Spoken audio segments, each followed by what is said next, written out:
When you think it's going from bad to worse here, I have not really got enough words to fully describe what I'm witnessing and how United get out of this. In terms of the game, there was positives and negatives.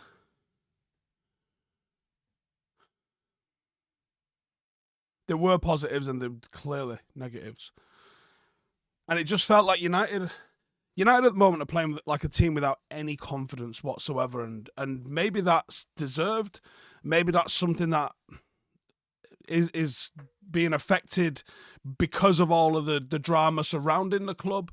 But United are playing like a club, like a team, without any confidence whatsoever. Highlighted by the fact, in a preview and over the last couple of weeks, I've been saying Marcus Rashford needs to start being a team player first. It's not happening for you. Make it happen for the team. It'll happen for you eventually. Starts the game fantastic. Puts a great cross in. Perfect height. Hojlund gets his big fat napper on it. Boom. 1-0 United. Excellent. Later in the game, he's 1v1 and decides to square it and you go, no. That's a player playing without confidence. That's not has the greediness that we've seen been an attempt to sort of cover up? Has he been trying to appear confident when he's actually not? Hojlund, I should be sitting here thinking, I should be saying about how Hojlund's going to do this, that, and the other for us. He put the ball in the back of the net 3 times for United tonight. Only 2 of them counted. Fine margins. But he put on a real classy performance where you go, yes. He could have taken, if he'd have won the game for United there, I think he grows in stature. And I think he's a player that goes on and does real bits for United on the back of getting that. But we're not sitting here talking about that. We're sitting about how United, like the first goal, Wilf Zaha's goal, right? It's not great. I think Lindelof and Varane have really neglected their duties. The ball's come over the top. The rules are when a ball goes up, when one of your defenders goes up to challenge, the rest of the defenders drop off 5 meters behind to form another defensive line. You never let someone go and challenge for something as the last man on their own, because guess what happens? They lose that ball. Someone's in free on goal. Now, Lindelof, he gets bullied by Zaha. Zaha's a tricky customer to deal with, in all honesty, but he gets a little bit physically bullied by Zaha. He manages to get himself in. Zaha's had a bit of an acrobatic shot, and then it's come off the inside of his thigh, and you're just thinking, the bounce isn't going for us. Like, how many times you replay that a million times, it hits him and goes completely out. It hits him, it goes over. To hit him and bounce around at the angles that it did and end up flying over Onana, I reckon that's a bit of a fluke. But here we go. We've just lost the lead that we've got. Then we can get our noses in front. We go again. And actually, United were impressive at moments. United have now got to go and win every remaining game. Now, beating Copenhagen home and away, doable. Winning in Galatasaray away, it's probably doable based on what we saw tonight, but it's also fully capable of losing that. And then you got beat by Munich at home. Now, I can't sit here and tell you that is something that United are definitely going to go and do. Galatasaray countered effectively. They took advantage of United probably not having the fastest line. Amrabat was probably targeted a little bit in the left-back position. He's played him on for the second or third one, whichever one it was. And that's the consequence of playing a midfielder left-back. Other than that, we were good. We held the ball real nice. We lined up exactly how you thought we were going to line up. Amrabat had some real good moments, but the unfamiliarity that he's got with playing left-back was really clear, and him and Delo both at times were getting caught out in transitional football. Tactically naive, I think it was, from United. And this is the problem, is because there was actually really good moments outside of that.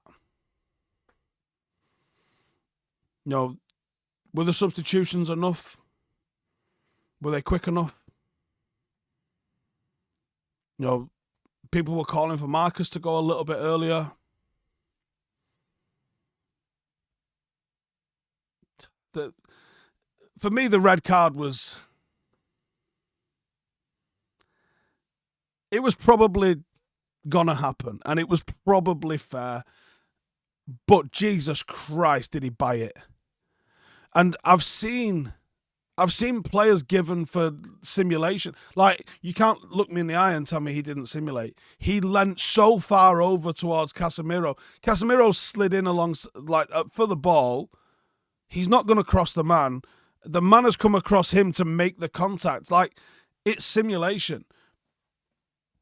I mean, obviously, he gets the red card and just thinking, fuck's sake. And then from that, what happens? Well, they end up going and winning the fucking game anyway, don't they? I think now you've got, the question marks and noise around Ten Hag will not go away, and he has got problems. He has got problems because you're looking at Crystal Palace at home in the league and you go, should have won that. You should have won that. Now, you can get away with those isolated games. But when you're like, okay, you should have won that one. You should have won that one. You should have won that one. And you should have won that one. Then people start to be like, right, the fuck is going on here? And I do think tiredness is a factor. But it can't be a factor forever. You've got to get over it. You've got to find another way of playing. You've got to go and find a way to win games. Galatasaray didn't play the way they play in the league tonight. They come away with the 3 points. That's all that matters. Now, on a long time scale, yes, identity matters, performance matters, but in the moment, the result matters. And the result matters more than anything else. And the results are not going Manchester United's way at the moment. Question marks on Onana. Could he have come out? Could he have closed the distance down? Why is he staying fucking rooted to his line? This is a guy that we were like, oh my God, he's going to get assists. Look how far outside the box he is. He's going to get fucking chipped loads of times. Well, he's not if he don't come out of his fucking net. Why is he not coming out of his net? I have to question the coaching at Manchester United.